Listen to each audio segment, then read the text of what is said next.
আজকে বাঙ্গু প্রগতিশীলদের চেতনার দিকে একটা মহা অস্ত্র নিক্ষেপ করব, এর ফলে বাঙ্গু প্রগতিশীলের মুখোশ চূড়ান্ত ভাবে খসে পড়বে আর তাদের পুচ্ছে আগুন জ্বলা যাবে।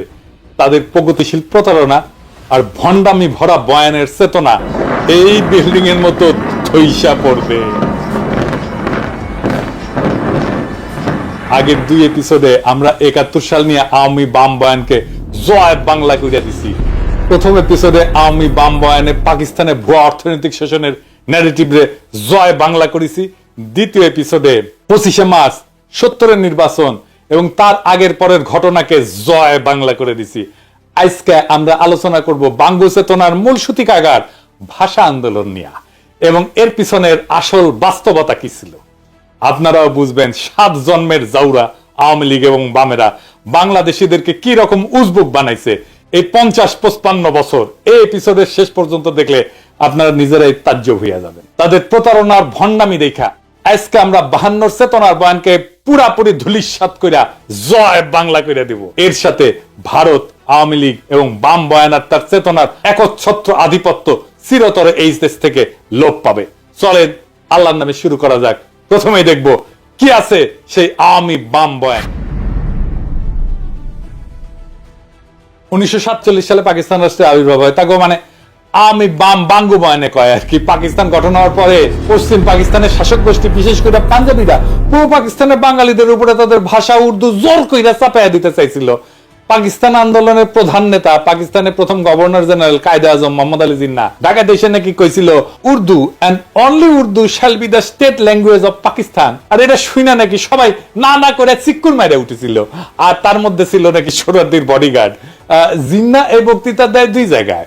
21শে মার্চ রমনা রেস করছে বিশাল জনসভায় এবং সেই বক্তব্য কোনো প্রতিবাদ হয় নাই, বরং উচ্ছ্বসিত হয়েছিল জনগণ। উনি কইছিলেন ইংরেজিত কইছিলেন, কি কইছিলেন নিজেরাই শুনেন। Leave no doubt that the state language of Pakistan is going to be Urdu and no other language.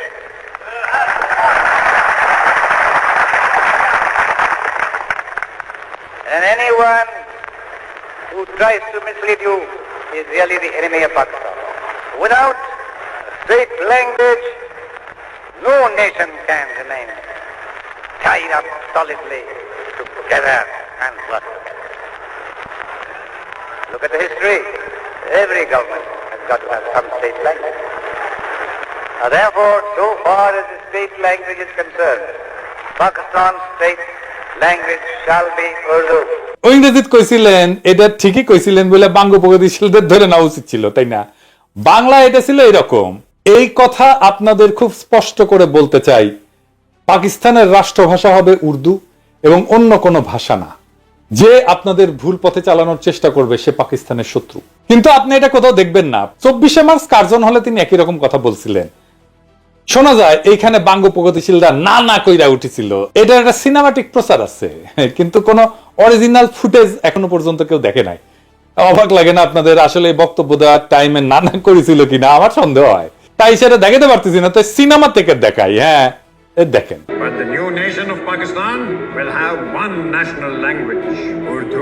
বাঙ্গু প্রগতিশীলরা কি কয়, কেন উর্দুকে পাকিস্তানের রাষ্ট্রভাষা করতে চাইছিল? তারা বলে বাঙালিরা যেন চিরকাল পাঞ্জাবিদের অধীনে থাকে, এর ফলে নাকি তাদের শোষণ করতে সুবিধা হবে। পাকিস্তানের শোষণের বয়ান আগের ভিডিও জয় বাংলা করেছি না এটা। এছাড়া তারা কয় যে এটা হলো চাকরি শিক্ষা সব জায়গায় বাঙালিরা পিছায় পড়বে। সবচেয়ে ভয়াবহ ব্যাপার যেটা হবে সেটা হইতেছে বাঙালিরা নাকি নিজেদের মাতৃভাষা ভুলে যাবে। সে ভাষায় কথা বলতে পারবে না, মায়ের কোলে বসে ছড়া শুনতে পারবে না। আর এই বয়ান নিয়ে বাঙ্গু প্রগতিশীলরা অনেকগুলো গান লিখেছে, তার মধ্যে অন্যতম বিখ্যাত গান হইতেছে ওরা আমার মুখের ভাষা কাইরা নিতে চায়। তারা কথায় কথায় শিকল পরায় মোদের হাতে পায়। কি অদ্ভুত একটা গান। প্রত্যেক 21শে ফেব্রুয়ারিতে বিভিন্ন জায়গায় স্কুল কলেজে সাংস্কৃতিক প্রোগ্রামে গান বাজানো হয়। এই গান হইতেছে প্রগতিশীলদের কাছে অনেকটা সোহরাওয়ার্দীর বডিগার্ডের 7ই মার্চের ভাষণের মতো। এই গান না বাজাইলে তাদের চেতনা পরিপূর্ণ হয় না। এবার আসেন এই গান আমরা বিশ্লেষণ করি, একে একে চোখে আঙুল দিয়ে দেখাই দিই। পুরা বাঙ্গু বয়ানকে জয় বাংলা করবো আজকে ইনশাল্লাহ। সবার প্রথমে যে কথা উঠে আসে সেটা হইলো ওরা আমার মুখের ভাষা কাইরা নিতে চায়। এটা তো সম্পূর্ণ মিথ্যা বানাওয়াটমূলক একটা অপপ্রচার। এখানে ওরা বলতে পশ্চিমা শাসক গোষ্ঠী অথবা পাঞ্জাবিদেরকে বোঝানো হয়েছে, তাই না? প্রথম পয়েন্ট হইতেছে কায়েদ আজম জিন্নাহ যে ঘোষণা দিছিলেন সেটা হইতেছে পাকিস্তানের সংবিধানে অফিসিয়াল ভাষা বা স্টেট ল্যাঙ্গুয়েজ কি হবে, রাষ্ট্রভাষা কি হবে, রাষ্ট্রভাষা কি হবে। কারণ মাতৃভাষা নিয়ে সেই ভাষণে কোনো আলোচনা হয় নাই, তাই না? মাতৃভাষার অফিসিয়াল ল্যাঙ্গুয়েজ দুইটা ভিন্ন জিনিস। জিন্নাহ এবং পাকিস্তানের আবির্ভাবে মুখ্য ভূমিকা পালনকারী দল মুসলিম লীগ উর্দুকে পাকিস্তানের অফিসিয়াল ল্যাঙ্গুয়েজ, স্টেট ল্যাঙ্গুয়েজ আর আন্তঃপ্রদেশ যোগাযোগকারী ভাষা, যেটাকে ইংরেজিতে লিঙ্গুয়া ফ্রাঙ্কা বলে, সেটা করার সিদ্ধান্ত নিয়েছিল। এবং এই সিদ্ধান্ত যখন না হয়েছিল তখন মুসলিম লীগ করে শেখ মুজিব নিজেও। কেন উর্দুকে লিঙ্গুয়া ফ্রাঙ্কা আর অফিসিয়াল ল্যাঙ্গুয়েজ করার সিদ্ধান্ত নেয় সে আলাপে পরে আসতেছি, তবে আগে দেখি অফিসিয়াল বা স্টেট ল্যাঙ্গুয়েজ কি। অফিসিয়াল ল্যাঙ্গুয়েজ হলো একটা রাষ্ট্রের সরকারি দপ্তরে, আদালতে যে নথিপত্র, কাগজ, রাষ্ট্রীয় আর্কাইভ, চিঠি লেখা আর সংরক্ষণ করা হয় সেইটাকে রাষ্ট্রের অফিসিয়াল বা স্টেট ল্যাঙ্গুয়েজ বলে। আর লিঙ্গুয়া ফ্রাঙ্কা কাকে বলে? লিঙ্গুয়া ফ্রাঙ্কা হইতেছে দেশের বিভিন্ন ভাষাভাষী মানুষের মধ্যে যোগাযোগের কমন মাধ্যম বা মিডিয়াম। একটা দেশে বিভিন্ন ভাষার মানুষ বাস করতে পারে, যেমন ধরেন সোভিয়েত ইউনিয়ন, বহু জাতি বাস করত, Russian, Ukrainian, Georgian, Armenian, Kazakh, Tajik, Bashkir, Turkmen, Latvian, এরকম 15টা ভাষা গোষ্ঠী ছিল, বড় বড় ভাষা গোষ্ঠী। এর প্রত্যেকটা এখন আলাদা আলাদা দেশ হয়ে গেছে এবং আরো শত শত ক্ষুদ্র ভাষা গোষ্ঠীর মানুষ ছিল সোভিয়েত ইউনিয়নে। তো এদের মধ্যে লিঙ্গুয়া ফ্রাঙ্কা ছিল রাশিয়ান, আর সোভিয়েত ইউনিয়নের অফিসিয়াল ভাষাও ছিল রাশিয়ান। তো বাঙ্গ প্রগতিশীলদের ভারত মাতা তো এক গাদা জাতিগোষ্ঠী আছে না, তো ভারত মাতার ব্যাপারে আসতেছি। কারণ আসল কথা হইতেছে অফিসিয়াল ল্যাঙ্গুয়েজের সাথে নিজের মাতৃভাষা, একটা এলাকার কথ্য ভাষা বিলুপ্ত হয়ে যাওয়ার কোনো সম্পর্কই নাই, থাকতে পারে না। এটা খুব অদ্ভুত এবং স্থূল একটা দাবি, নিতান্তই হাস্যকর। কিরকম হাস্যকর দেখবেন, আমাকে বাংলাদেশের উদাহরণ দিয়ে শুরু করি।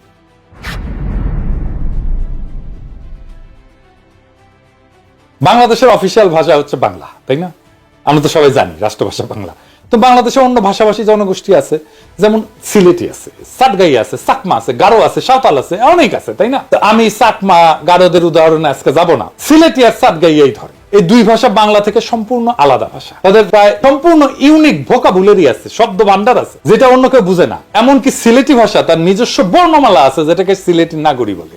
একজন সাধারণ বাংলাভাষী মানুষের পক্ষে সিলেটি বা তাটগাইয়া ভাষা বোঝা অসম্ভব, কারণ তাদের ভোকাবুলারি বা শব্দকোষ প্রায় সম্পূর্ণ ভিন্ন। কারণ ঠান্ডা মাথায় ভেবে দেখেন তো, বাংলাকে অফিসিয়াল ভাষা করার ফলে কি সিলেটি বা চিটাগাং এর মানুষকে তাদের কথ্য ভাষা বা মাতৃভাষা ভুলে গেছে? না, যায় নাই। কেন যাবে? আশ্চর্য কথা। এটা তো কত উদ্ভট একটা দাবি, সেটা কল্পনা করলেও হাসি লাগে। বাঙ্গ প্রগতিশীলদের দাবি যে ওরা আমার মুখের ভাষা কাইরা নিতে চায়, এটা সম্পূর্ণ গাঁজাখুরি একটা দাবি। এখন যদি চিটাগাং বা সিলেটের বাইরা যদি বলে ওরা আমার মুখের ভাষা কাইরা নিতে চায়, তাহলে বাঙ্গ প্রগতিশীলরা কই যাবে? বাঙ্গ প্রগতিশীলরা আরো বলে যে পাঞ্জাবি ইরানকে আমাদেরকে শোষণ করার জন্য উর্দু আমাদের উপরে চাপাই দিতে চাইছিল। হায় রে দুনিয়া! বাঙ্গ প্রগতিশীলদের আইকিউ আর সাধারণ জ্ঞান অনেক কম হয়, এটা আমরা সবাই জানি। শিক্ষা দীক্ষাতেও তারা সাধারণত লাড্ডা গোড্ডা হয় আর কি, লেখাপড়া কম করে, শেষ করতে পারে না বেশিরভাগ ক্ষেত্রেই। তো যাই হোক, তাই বলে এত কম হয় এটা কল্পনাতীত। আজকে এক ভদ্রলোকের সঙ্গে কথা হইতেছিল, উনি লন্ডনে থাকেন। তো ওনারে কইলাম যে এই বাঙ্গ প্রগতিশীলদের এত আপনারা পাত্তা দেন, বলেন তো দুনিয়ার কোন দেশে, বড় শহরে, কোন শহরে একজন সো কল্ড বাঙ্গ প্রগতিশীল, একজন সাকসেসফুল প্রফেশনাল, ভালো চাকরি বাকরি করে, প্রফেশনালি এক্সট্রিমলি সাকসেসফুল, সমাজের মানুষ তাকে চেনে, নোটিস করে, মানে সমাজে তার প্রভাব আছে? নাই। দুনিয়ার যে কোনো বড় শহরে, ধরেন London, Paris, new York, Geneva, Sydney, কোথাও পাবেন না। বাম সেকুলার আওয়ামী লীগ এগুলো কোথাও পাবেন না। আহম্মকের দল এটাই জানে না যে পাঞ্জাবিদের নিজেদের মাতৃভাষা বা কথ্য ভাষা উর্দু না, তাদের কথ্য ভাষা হচ্ছে পাঞ্জাবি। পাঞ্জাবি ভাষা হিন্দুস্তানি বা উর্দু থেকে সম্পূর্ণ আলাদা একটা ভাষা। শুনেন, ਚਾਨਣ ਘਟ ਰਿਹਾ ਸੀ, ਹਨੇਰੇ ਦੀ ਆਮਦ ਦੇ ਨਿਸ਼ਾਨ ਪ੍ਰਗਟ ਹੋ ਰਹੇ ਸੀ ਤੇ ਕਹਿੰਦੇ ਆ ਲੋਕਾਂ 'ਚ ਹਾਹਾਕਾਰ। এটা হইতেছে পাঞ্জাবি। কি বুঝতে পারলেন যে এটা যে উর্দু না, এটা যে হিন্দি না?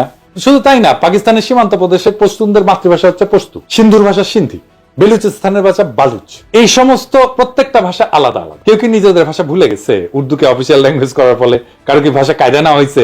পুরো দাবিটা এত বোগাস, এটাকে যে লজিক দিয়া, যুক্তি দিয়া ভ্রান্ত প্রমাণ করা লাগতেছে, সেটা ভাবতে অবাক লাগে। ধরে নিলাম পাঞ্জাবিরা আমাদের শোষণ করতে চায়, তাহলে তো তারা পাঞ্জাবিকে রাষ্ট্রভাষা করার ঘোষণা দিত, উর্দুকে না, তাই না? জিন্নার জন্ম সিন্ধুর করাচি শহরে। উনার দাদা গুজরাটের অধিবাসী, তাদের কথ্য ভাষা গুজরাটি ছিল। মোহাম্মদ আলী জিন্নাকে ছোটবেলাতে ইংল্যান্ডে চলে যাওয়ার ফলে ইংলিশে বেশি স্বাচ্ছন্দ্য বোধ করতেন উনি, সেই ভাষাতেই কথা বলতেন। ধরে নিলাম যে উনার নিজের ভাষা আমাদের উপরে চাপাই দিতে চাইতেছিলেন। তাই যদি হইতো তাহলে উনি গুজরাটিকে পাকিস্তানের একমাত্র রাষ্ট্রভাষা করার ঘোষণা করতেন, উর্দুকে না, তাই না? জেনারেল আইয়ুব খান উনি সীমান্ত প্রদেশের মানুষ ছিলেন, জন্ম সীমান্ত প্রদেশের হরিপুর জেলা রেহানা নামের একটা গ্রামে। তো আপনার রেহানা নাম শোনেন না, এটা কিন্তু ওই গ্রাম থেকে আসছে। ওনাদের মাতৃভাষা অন্য পাঠানদের পশতুদের চেয়ে আলাদা ছিল। ওনার মাতৃভাষা ছিল হিন্দকো। ইয়াহিয়া খান ছিলেন কিজিলবাস, এর মাতৃভাষা ছিল ফার্সি বা যেটা ইরানের ভাষা। পাকিস্তানে আইয়ুব খানের পর সেনাপ্রধান ছিলেন মুসা খান, উনি ছিলেন হাজারা সম্প্রদায়ের লোক, ওনার ভাষা ছিল হাজারা। মোহাম্মদ আলী জিন্নাহ, আইয়ুব খান, মুসা খান, ইয়াহিয়া খান এরা সবাই মাইনরিটি জাতির সদস্য ছিল, মানে মুসলমান পাকিস্তানেরও মাইনরিটি জাতির সদস্য। জুলফিকার আলী ভুট্টো ছিলেন সিন্ধু প্রদেশের লারকানার মানুষ, আর মাতৃভাষা ছিল সিন্ধি। কেউই বাঙ্গুদের কল্পিত পাঞ্জাবি শোষক ছিলেন না। আমি একটা জিনিস বুঝি না, বাঙ্গুরা সব জায়গায় তো পাঞ্জাবি শোষক কই থেকে পায়? আরে সামারগিরি করে ভুয়া বয়ান বানাবু, জাইনা শুনা গোজা মিল দিয়া বানা, এর গোজা দেয় কিন্তু মিলে না। এরপর আবার বালসুনের মতো লেজে গবরে একখান বয়ান বানায়, জাতিকে সেটা গিলায় আজীবন তাদের অন্ধ করে রাখার স্বপ্ন দেখি। 47 থেকে 71 পর্যন্ত পাকিস্তানে যতগুলা প্রধান বিচারপতি ছিল, একজনের মাতৃভাষা উর্দু ছিল না। সব 5 জন ছিল মোট, এর মধ্যে 2 জন ছিল বাঙালি।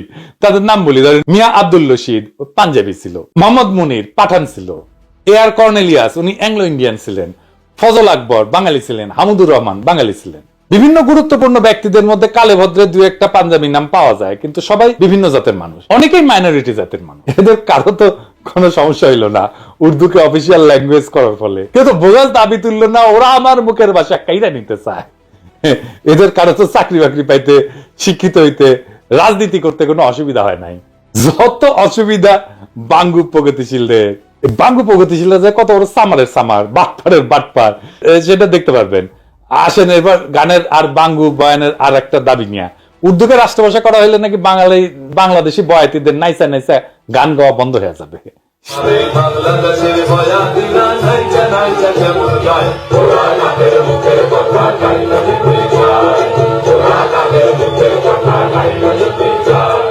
শুধু তাই না, সোহরাওয়ার্দীর বডিগার্ড তার বইতে কি লিখেছে, হ্যাঁ, গায়ক আব্বাসউদ্দিন তারে কি কয় দেখেন। উনি লিখেছেন, তিনি সন্ধ্যায় চলে যাওয়ার পর গানের আসর বসলো। আব্বাসউদ্দিন সাহেব, সোহরাব হোসেন ও বেদারউদ্দিন সাহেব গান গাইলেন। অধিক রাত পর্যন্ত আসর চললো। আব্বাসউদ্দিন সাহেব এবং আমরা রাতে রফিক সাহেবের বাড়িতে রইলাম। রফিক সাহেবের ভাইরাও সকলে ভালো গায়ক, হাসনাত বরকত ভালো গানই গাইতো। এরা আমার ছোট ভাইয়ের মতো ছিল, আমার সাথে জেলও খাটিছে। পরের দিন নৌকায় আমরা রওনা করলাম আশুগঞ্জ স্টেশনের স্ট্যান্ড ধরতে। পথে গান চললো, নদীতে বসে আব্বাসউদ্দিন সাহেবের ভাটিয়ালি গান। তাদের নিজের গলা না শুনলে জীবনের একটা দিক অপূর্ণ থেকে যেত। তিনি যখন আস্তে আস্তে গাইতেছিলেন তখন মনে হচ্ছিল নদীর ঢেউগুলোও যেন তার গান শুনতেছে। তারই শিষ্য সোহরাব হোসেন এবং বেদারউদ্দিন তার নাম কিছুটা রেখেছিলেন। আমি আব্বাসউদ্দিন সাহেবের একজন ভক্ত হয়ে পড়েছিলাম।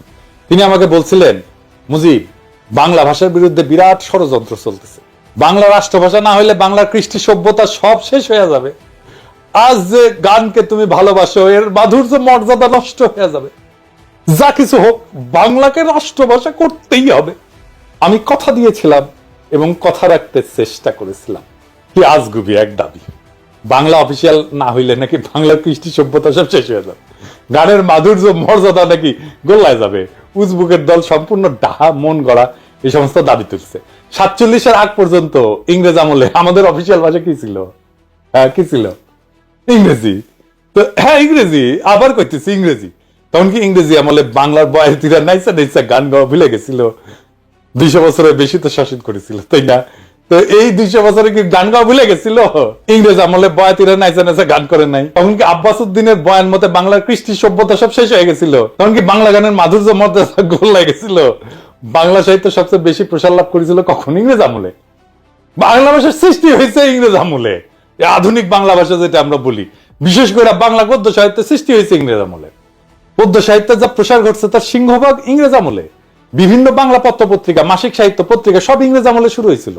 1800 সালে কলকাতাতে ইংরেজদের ফোর্ট উইলিয়াম কলেজ প্রতিষ্ঠার পরে বাংলা সাহিত্য সৃষ্টি এবং প্রসার লাভ করা শুরু করে।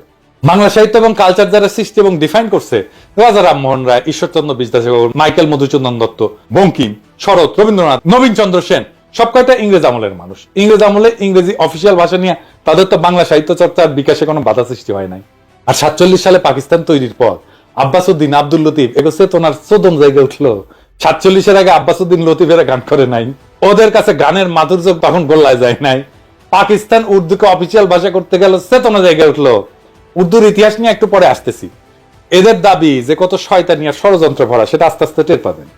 মুঘল আমলে মুঘলদের রাজ দরবার এবং সুবা এবং প্রদেশগুলোতে অফিসিয়াল ভাষা ছিল ফার্সি। মুঘলদের যাবতীয় ডকুমেন্ট, পরোয়ানা, ইতিহাস সবকিছুই ফার্সিতে রচিত হইতো। সিরাজউদ্দৌলা, আলীবর্দী, মুর্শিদ কুলি খান এদের আমলে যাবতীয় হুকুম, পরোয়ানা ফার্সি শিকাস্তা স্টাইলে লেখা হইতো। এই যে দেখেন, এটা শিকাস্তা ক্যালিগ্রাফি স্ক্রিপ্টের একটা উদাহরণ।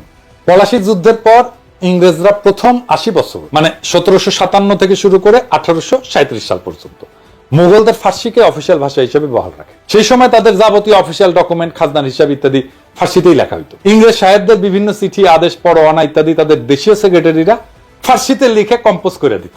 এই সেক্রেটারিদেরকে বলা হইতো মুন্সি। মুন্সি, হ্যাঁ, প্রচুর হিন্দু ইংরেজি এবং ফার্সি ভাষা শিখে এই মুন্সির কাজ করত। তাদের টাইটেল ছিল মুন্সি। আমাদের গৌতম দাস দাদা আছেন না, আপনারা পছন্দ করেন খুব, আসল নাম হইতেছে গৌতম দাস মুন্সি। উনার ছোট ভাই বিশ্বজিৎ দাস মুন্সি, উনি লেখেন মুন্সি বিশ্বজিৎ। এবার বুঝেছেন তো?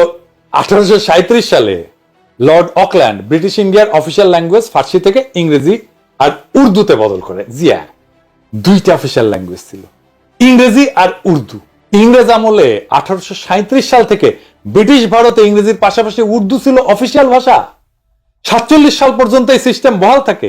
ইংরেজ অফিসাররা ব্রিটিশ ইন্ডিয়ান আর্মিতে তাদের নেটিভ সোলজারদের সাথে কি ভাষায় কথা বলতো শুনবেন? উর্দুতে।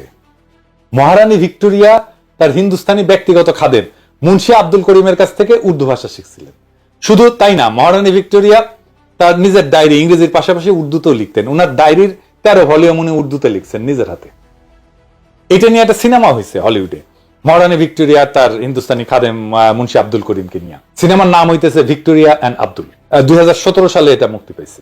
তো মহারানী ভিক্টোরিয়ার চরিত্রে অভিনয় করছেন জুডি ভেন্স, আর আলী ফজল অভিনয় করছে আব্দুল করিম চরিত্রে। কাজেই ইংরেজ আমলে 47 পর্যন্ত রবীন্দ্রনাথ, শরৎ, বঙ্কিম, ঈশ্বরচন্দ্র এরা সাহিত্য চর্চা করতে পারবে, কাব্য রচনা করতে পারবে, মাসিক পত্রিকা ব্যয় করতে পারবে, বাংলাদেশের বয়াতিরা নাইচা নাইচা গান গাইতে পারবে, তাতে কোনো অসঙ্গতি নাই। কিন্তু 47 সালে পাকিস্তান হওয়ার পর পাকিস্তানের অফিসিয়াল ভাষা উর্দু করতে গেলে বাঙ্গ প্রগতিশীলদের পাছায় আগুন ধরে গেল। এবার গানের অন্য অংশে আসি।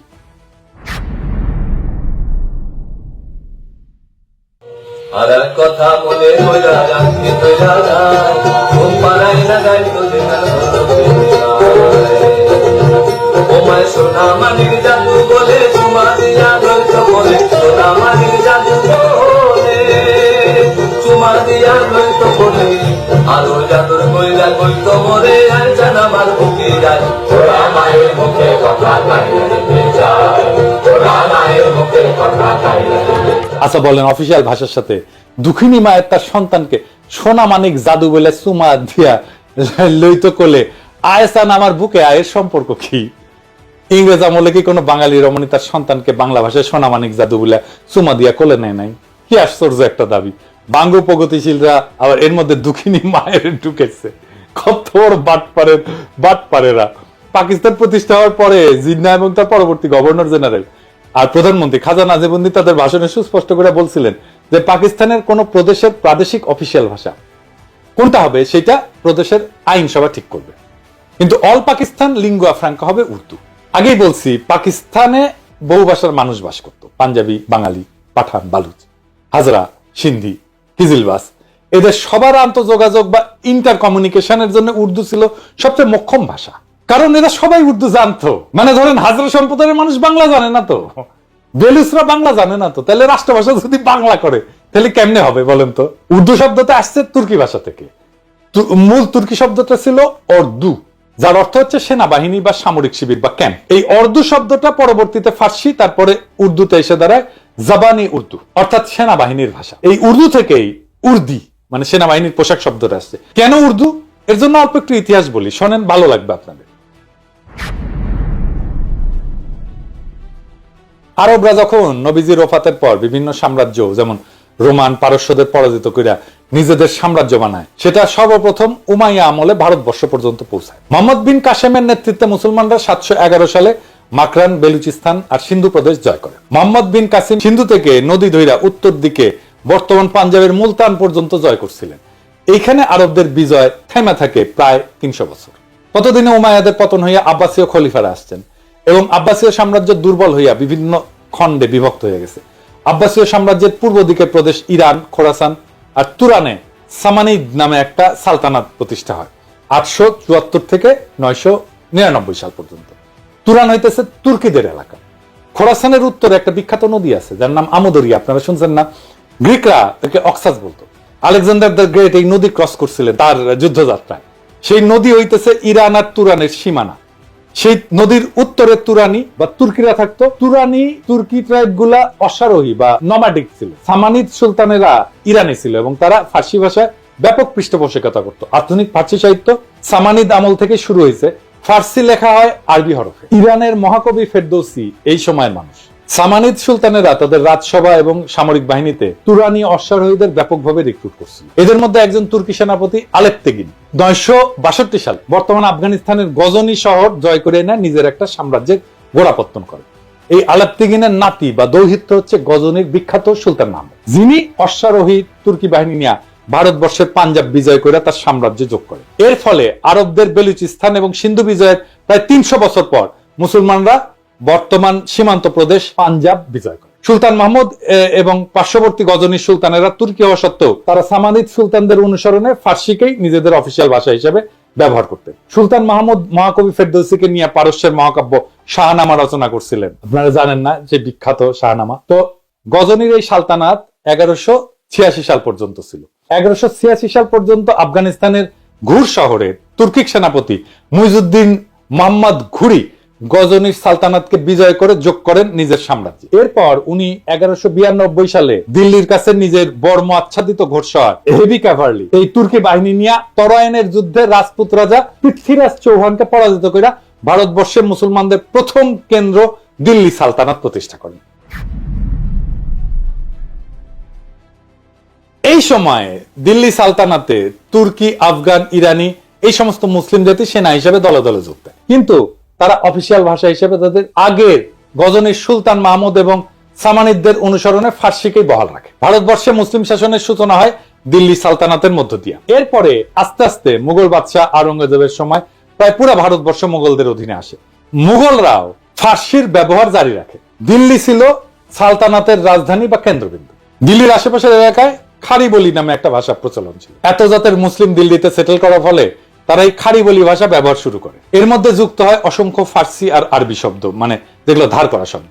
আমাদের বাংলাতেও অসংখ্য ধার করা শব্দ আছে। খারবলি আর ফার্সি এই দুইটা মিলে তৈরি হয় উর্দু ভাষা। একে হিন্দুস্তানি ভাষাও বলা হয়, কারণ এটার উৎপত্তি হিন্দুস্তানে দিল্লি সালতানাতের সময়। দিল্লি সালতানাতের আমলে 1300 শতকে বিখ্যাত কবি আমির খসরু, যাকে ভারতের তোতাপাখি বলা হয়, উনি এই উর্দু ভাষায় সাহিত্য রচনা করেন এবং তাকে উর্দু সাহিত্যের জনক বলা হয়। এই উর্দু ভাষাকে ফার্সি আরবি হরফেই লেখা হইতো স্বাভাবিকভাবেই, কারণ যারা শিক্ষিত, যারা এই সাহিত্য রচনা করতেন, তারা অলরেডি সেই হরফের রাষ্ট্রীয় কাজে ফার্সিতে ব্যবহার করতেন। এখন হিন্দুস্তানে বিভিন্ন জাতের মুসলমানদের সমাগম ঘটে। ইরানি, তুরানি, আফগান, পাঠান, তাজিক, উজবেক, হাজরা ইত্যাদি। ভারতবর্ষের মুসলমানদের সেনা সামরিতে এরকম অনেক জাতের ঘোড়সওয়ার সৈন্য সেনাপতির সমাগম হইতো। তারা এই হিন্দুস্তানি ভাষায় নিজেদের মধ্যে কমিউনিকেশন করতেন। এই জন্য এই ভাষার নাম হয়েছে উর্দু বা ক্যাম্প। বোঝা গেছে?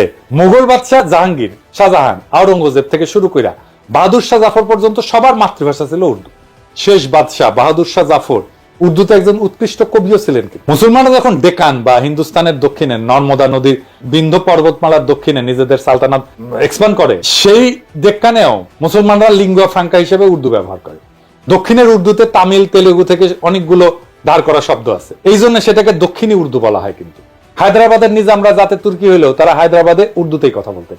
এমনকি হায়দার আলী আর টিপু সুলতান সুদূর দক্ষিণে মহীশূর রাজ্যের পত্তন করলেও সেখানেও মুসলমানরা লিঙ্গুয়া ফ্রাঙ্কা হিসেবে উর্দু ব্যবহার করতেন। যেমন ভারতের তেলেঙ্গানা রাজ্য, ডেকান বা দাক্ষিণাত্যের একটা রাজ্য, ডেকানের হিন্দুদের ভাষা উত্তর ভারত থেকে আলাদা। দক্ষিণ ভারতের হিন্দুরা উত্তর ভারতের হিন্দিতে কথা বলতে চায় না। তেলেঙ্গানার মূল আঞ্চলিক ভাষা তেলেগু। সেই তেলেঙ্গানার মুসলমানরাও উর্দুকে নিজেদের লিঙ্গুয়া ফ্রাঙ্কা হিসেবে ব্যবহার করে। এই যে দেখেন, তেলেঙ্গানার রাজধানী শহর হায়দ্রাবাদের এমপি আসাদুদ্দিন ওয়াইসি উর্দুতে বলা কথা আর ভাষণ। तरीके से उसको तरतीब दी गई कि अक्सरती तबके के लोग जीत जाएं और मुस्लिम अकलियत के लोग कामयाब होने में बड़ी मुश्किलात पेश आए।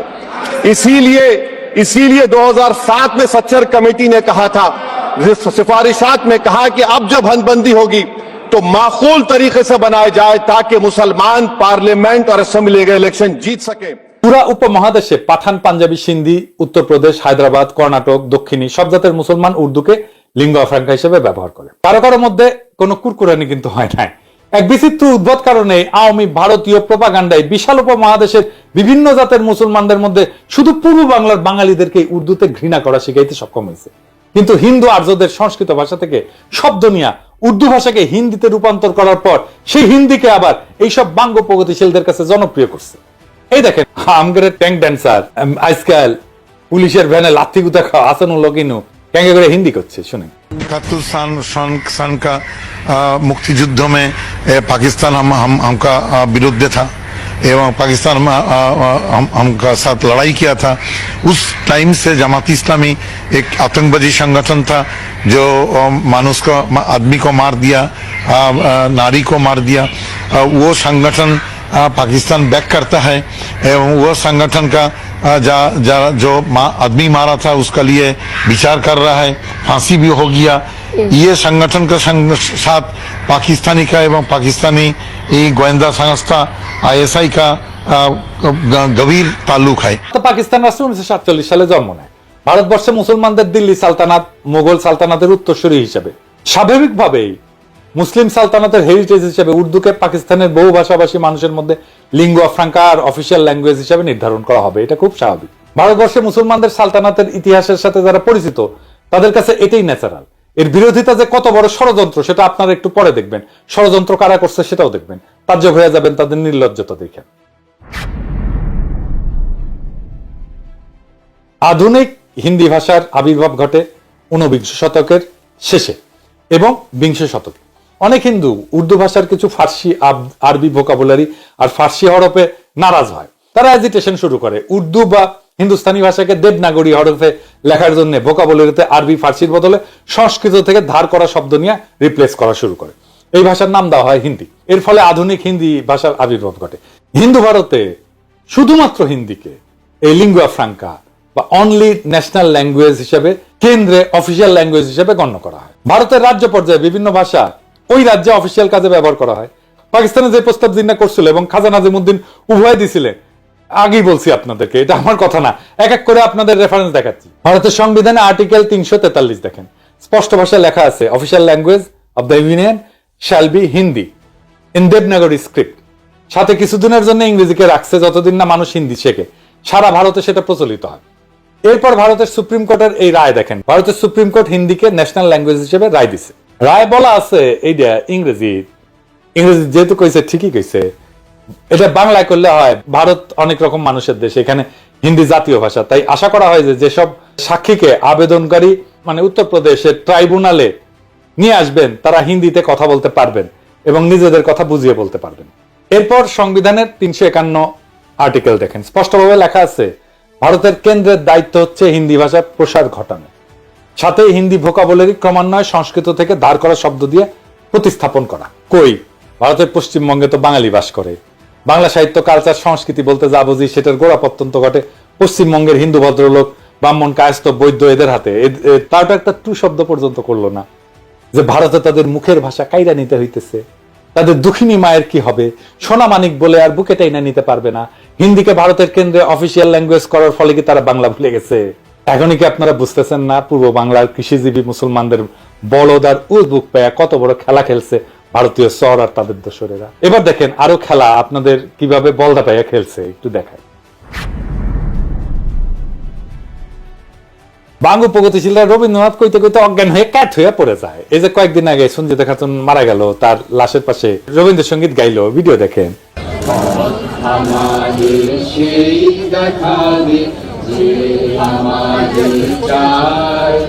আমি অভয় মনে ছাড়ব তোরি, এই শুধু মোর দান। এখন আপনাকে আমি এই রবীন্দ্রনাথের একটা চিঠি পড়ে শোনাইতেছি, তাহলে বুঝবেন এই বাঙ্গু প্রগতিশীলদের ভারত মাতা, আওয়ামী লীগ আর বামেলামিরা কিরকম বলদ বানাইছে। The Mahatma and the poet এই নামে একটা বই আছে, যেখানে রবীন্দ্রনাথ এবং গান্ধীর মধ্যে লেখা চিঠিপত্রের সংকলন করা হয়েছে। এটা সংকলক সব্যসাচী ভট্টাচার্য আর এক ভট্টাচার্য। 21 জানুয়ারি 1918 বিহারের মতিহারি থেকে গান্ধী রবীন্দ্রনাথকে একটা চিঠি লেখে। এই পত্রে গান্ধী রবীন্দ্রনাথের মতামত জানতেছে একটা বিষয়টা হইতেছে হিন্দিকে ভারতের একমাত্র জাতীয় ভাষা বা ন্যাশনাল ল্যাঙ্গুয়েজ করার ব্যাপারে, এই ভাষাকে আন্তঃপ্রদেশ যোগাযোগ এবং জাতীয় সমস্ত কমিউনিকেশনের ব্যাপারে চালু করা গান্ধীর প্রশ্ন ছিল এইরকম ইংরেজি, যে এটা কি ঠিক না যে হিন্দি একমাত্র সম্ভাব্য জাতীয় ভাষা এবং বিভিন্ন আন্তঃপ্রদেশের যোগাযোগের জন্য ভাষা হইতে পারে? চিঠির উত্তরে শান্তিনিকেতন থেকে 24শে জানুয়ারি 1918-তে রবীন্দ্রনাথ এই প্রস্তাবে সম্মতিসূচক মতামত দেন এবং হিন্দিকে ভারতের একমাত্র জাতীয় ভাষা যা আন্তঃপ্রদেশ যোগাযোগের জন্য উপযুক্ত বলে মতামত প্রদান করেন। তিনি স্পষ্ট বলছিলেন, হ্যাঁ, হিন্দি একমাত্র সম্ভাব্য জাতীয় ভাষা হইতে পারে ভারতের। আবার পড়ে শোনাচ্ছি, Hindi is the only possible national language in India.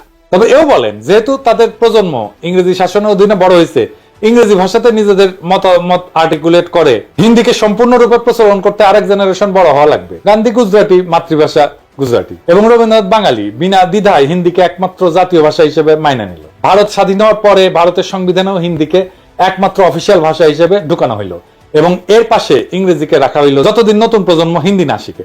যে বাঙ্গ প্রগতিশীলরা এত রবীন্দ্রনাথ বই করলে পাগল হইয়া যায়, কাইচ হয়ে পড়ে যায়, সে রবীন্দ্রনাথ নিজেই তো তার দেশ ভারতে হিন্দিকে সর্বভারতীয় ভাষা হিসেবে প্রমোট করছে। এখানে বাঙ্গ প্রগতিশীলদের আইকন রবীন্দ্রনাথ তো হাউকা করে নাই যে সে তার মাতৃভাষা ভুলা যাবে। পশ্চিম বাংলার কোন কবি সাহিত্যিক তো এটা একটা টু শব্দ করে নাই, যেহেতু রবীন্দ্রনাথ কইছে, ঠিকই কইছে। আর জিন্না একই কথা কইয়া ভিলেন হইয়া গেল বাঙ্গ প্রগতিশীলদের কাছে। এটা কত বড় সামার বাটপারের বাটপার দেখেছেন। ভারতের কেন্দ্রে, সচিবালয়, আদালতে, আর্মিতে, সব জায়গায় অফিসিয়াল ভাষা হচ্ছে হিন্দি বা ইংলিশ। সব ফাইলপত্র, যোগাযোগ, চিঠি আদান প্রদান হিন্দি অথবা ইংলিশে করা লাগে। ভারতের পার্লামেন্টে কথা বলতে গেলে হিন্দি বা ইংলিশ ব্যবহার করতে হয়। পার্লামেন্টের মেম্বার, রাজনীতিবিদ যদি বকলম বা মূর্খ হয় তাহলে স্পিকারের বিশেষ অনুমতি নিয়ে অন্য ভাষায় বক্তৃতা দিতে পারে, যদিও সেই বক্তব্য কেউ শুনে না। এই যে দেখেন, পশ্চিমবঙ্গের লোকসভার একজন সদস্য অভিষেক ব্যানার্জি, ডায়মন্ড হারবার 24 পরগনা আসনের এমপি, লোকসভায় হিন্দিতে কথা হচ্ছে। দেখেন, खबर रखिए और कुर्सी का पीटी बांध लीजिए, मौसम बिगड़ने वाला है। आप डायरेक्शन देंगी ये मुझे? पश्चिम बंगाल के चीफ मिनिस्टर ममता बनर्जी सदन के सदस्य है, नहीं है? तो उन्होंने क्यों टिप्पणी किया? বাঙ্গ প্রগতিশীলরা তো ভারত মাতা শুইয়া কায়েত, এরা কিন্তু ভারত মাতার বিরুদ্ধে একটা টু শব্দ করবে না। আপনাদের কি আসলে বিশ্বাস হয় যেই সব 7 জন্মের জাউরাজ, আওয়ামী লীগ, সিপিবি, বামপন্থী বুদ্ধিজীবী সাহিত্যিক যেমন শাহরিয়ার কবির, কমিউনিস্ট মুনির চৌধুরী, যারা ভাষা আন্দোলন নিয়ে লাফাইছে, তারা কি এইটার জবাব দিতে পারবে যে যদি 47-এর দেশভাগ না হইয়া আমরা যদি অখণ্ড ভারতের অংশ হইতাম তাহলে কেন্দ্রে অফিসিয়াল ভাষা কি হইতো? হিন্দি হইতো তো, তাই না? তো তারা কি হিন্দি ব্যবহারের বিরুদ্ধে একটা টু শব্দ করতো? তারা তো তাদের গুরুদেব রবীন্দ্রনাথের আদেশ দেখে কাইট হয়ে পড়ে যেত। আসলে ওদের সবসময় উদ্দেশ্য ছিল ভারত মাতার এজেন্ডা বাস্তবায়ন করা। আমাদের আগের 2টা এপিসোডে দেখাইছি, এই এপিসোডের মাধ্যমে সেটা আবার স্বতঃসিদ্ধভাবে প্রমাণ করলাম আপনাদের সামনে আরেকবার। এরা সব সময় এই ভূখণ্ডের মুসলমানদেরকে দুর্বল করে রাখতে চেয়েছে, এখনো সেটার জন্য আপ্রাণ চেষ্টা করে যাচ্ছে। সেই জন্য প্রথম থেকে ষড়যন্ত্র করে তাদের দেশীয় লেসপেন্সারদের মাধ্যমে এই সমস্ত ভুয়া বয়ান তৈরি করে বিলি করেছে। পাকিস্তান তৈরি হওয়ার পর থেকে এদের উদ্দেশ্য ছিল উপমহাদেশের মুসলমানদের মধ্যে যাতে বন্ধন না থাকে, একতা না থাকে, মুসলমানরা যাতে কোনোভাবে এক দেশে বসবাস না করে। মুসলমানরা যদি একতাবদ্ধ শক্তিশালী থাকে তাহলে তো ভারত মাতার বিশাল বিপদ সামনে, তারা তাদের অখণ্ড ভারত পুনরুদ্ধারের স্বপ্ন বাস্তবায়ন করতে পারবে না। এই জন্যই ভারত নিজে হিন্দিকে নিজের অফিসিয়াল ল্যাঙ্গুয়েজ বানায় পূর্ব বাংলার মুসলমানদেরকে উজবুক বানাইছে তাদের দেশীয় দোসরের মাধ্যমে। এখনো খেয়াল করলে দেখবেন ইউটিউবে বা ফেসবুকে পশ্চিমবঙ্গের বাঙালিরা এসে এই ব্যাপারে উস্কানি দেয়। যখন কোনো উর্দু গানে বা পাকিস্তানের কোনো কিছুতে বাংলাদেশি কেউ লাভ দেয়, লাইক দেয় বা কোনো একটা কমেন্ট করে, এইসব পশ্চিমবঙ্গের বাটপাট সামাররা এসে কয় তোদের ভাষা উর্দু নাকি? কত বড় সামারেরা! তখন এরা ওপার বাংলা থেকে ভাষা আন্দোলনে ব্যাপকভাবে উস্কানি দিছিল, প্রোপাগান্ডা চালাইছিল। এদের প্রোপাগান্ডা কি জিনিস সেটা সবাই আজকে ভালোভাবে বুঝছেন। দেখেন, আপনাকে মৌলিক যখন কেন্দ্রে যায়, মোদির সাক্ষাৎকার নেয়, তখন হিন্দিতে কথা কয়। मोदी जी रिपब्लिक बांग्ला में पहली बार बहुत बहुत स्वागत है। नमस्कार, बहुत बहुत शुक्रिया आपको मोदी जी। मोदी जी, ये जो पूरा जो माहौल है, हजारों में लोग यहाँ पे आए हैं, क्या कुछ नहीं हुआ? ये प्रोग्राम को बंद करने के लिए लोगों को रोका गया, 144, 144 इशू किया गया, बहुत सारे जगहों पे रोक नहीं पाए। ममता बनर्जी को मोदी से इतना डर क्यों है? পশ্চিমবঙ্গের হিন্দু বাঙালিদের কাছে এটা কিন্তু কোনো আপত্তির বিষয় না, কিন্তু মুসলমানরা উর্দু কইলে তাদের হোগা জ্বলে যায়, তাদের হোগায় আগুন জ্বলে ওঠে দাউ দাউ করে। এইবার আসি ষড়যন্ত্রের অন্তিম পর্যায়ে। 52 সালের 21শে ফেব্রুয়ারির ঘটনা। 21শে ফেব্রুয়ারি নিয়ে যেই বয়ান প্রচলিত তাতে বলা হয় পাকিস্তানি পুলিশ হঠাৎ কইরা বলা নাই কওয়া নাই নিরীহ ছাত্রদের মিছিলে গুলি বর্ষণ করে, যেখানে তারা রাষ্ট্রভাষা বাংলা চাই স্লোগান দিতে দিতে শান্তিপূর্ণ মিছিল করতেছিল।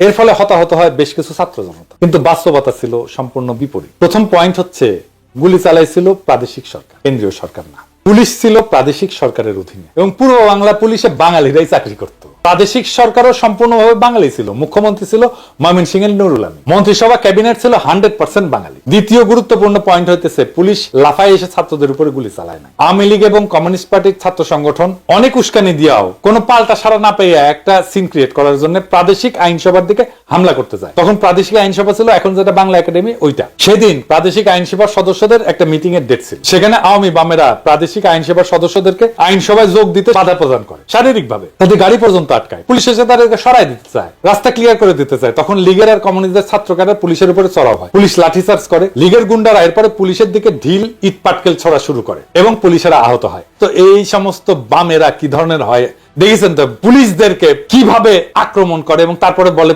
আমাকে আক্রমণ করছেন কেন, দেখেন না? এই যে দেখেন, এই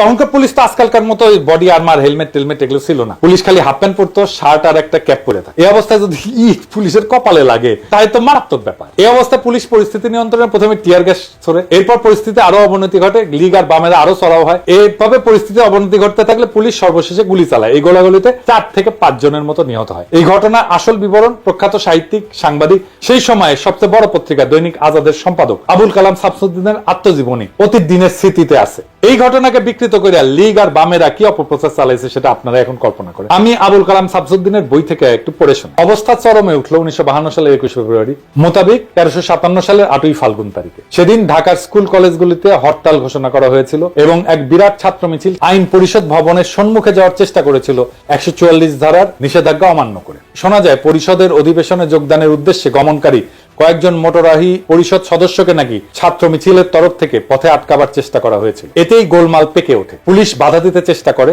ছাত্র মিছিলের উপরে পুলিশ নাকি লাঠিচার্জ করে এবং কিছু সংখ্যক বিক্ষোভকারীকে গ্রেপ্তারও করা হয়। ফলে উত্তেজনা আরো বৃদ্ধি পায় এবং জনতার পক্ষ থেকে নাকি পুলিশের উদ্দেশ্যে ঢিল ইত্যাদি ছোড়া হয়। ক্রমে অবস্থা একরূপ আয়ত্তের বাইরে চলে যায়। পুলিশ প্রথমে কাঁদনে গ্যাস এবং পরে বেপরোয়া গুলি বর্ষণ শুরু করে। ফলে জনতার বেশ কিছু সংখ্যক লোক হতাহত হয়। হতাহতের সংখ্যা কি ছিল এবং তাদের মধ্যে ছাত্রই বা কতজন ছিল সে সম্পর্কে নানা ধরনের কথা শোনা গিয়েছিল। সঠিক হিসাব যে কারণেই হোক পাওয়া যায় নাই, পাওয়ার উপায় ছিল না। এই পুরো এপিসোড শোনার পরে এখন আপনারা ঠিক করেন, আপনারা কি ভারতীয় আধিপত্যবাদ নামের বৃক্ষের প্রথম শিকড় ছিল শহীদ মিনার, এটা বুঝতে পারছেন? আওয়ামী লীগের তৈরি করা হুজুগে আবেগ বাদ দিলে শহীদ মিনার এবং এই সংক্রান্ত পুরো ন্যারেটিভ হচ্ছে ভারতীয় চক্রান্তের কাছে আমাদের পরাজয়ের সর্বপ্রথম ঘটনা। এটাকে সেলিব্রেট করা আর পলাশীর যুদ্ধের লর্ড টাইপের বিজয়কে সেলিব্রেট করা একই কথা। প্রিয় দর্শক, এতক্ষণ যা শুনলেন তা শুধু ইতিহাস না, এটা একটা চেতনার ময়ূরপুচ্ছ ছিঁড়ে ফেলার রক্তাক্ত ঘোষণাপত্র। বহুদিন ধরে আমরা ভাবছি 21 ফেব্রুয়ারি মানেই ভাষার জন্য আত্মাহুতি, কিন্তু কে লিখছিল সেই নাটকের চিত্রনাট্য, কে বসে বসে বানাইছিল সেই ট্র্যাজেডির আবহ? এটা কি মাতৃভাষার বিজয় ছিল, না এটা ছিল একটা সুচারু প্রতারণা? ভারতের প্রথম পেরেক ঠোকা আমাদের ভূখণ্ডের আত্মপরিচয়, আমাদের ঐতিহ্যে, আমাদের আত্মমর্যাদায়। ভাষার নামে চলা ষড়যন্ত্রের নোংরা স্ক্রিপ্ট আমরা আজকে ছিঁড়ে ছিঁড়ে ফেলে দিচ্ছি। আমরা সেই প্রজন্ম যারা আর হুজুগে শহীদ মিনারে খালি পায়ে শুধু গানই করতে যাব না, আমরা প্রশ্ন করব। আমরা সেই প্রজন্ম যারা জানে রাষ্ট্রভাষা আর মাতৃভাষার পার্থক্য কোথায়। আমরা সেই প্রজন্ম যারা ইতিহাসের ভাঙা পাথর গুড়ায় নতুন সত্যের মিনার গড়তে চায়। আজকে আমরা ঘোষণা করতেছি, চেতনার নামে চালানো ভারতীয় আধিপত্যের অপপ্রচার আর চলবে না। এই ইতিহাস যারা জানে না তারা আবেগে ভাসে, আর যারা জানে তারা বিদ্রোহে দাঁড়ায়। এটাই শেষ কথা। আজ চেতনার বেদীতে শ্রদ্ধা নয়, আত্ম অনুসন্ধান চাই। ইনকিলাব জিন্দাবাদ।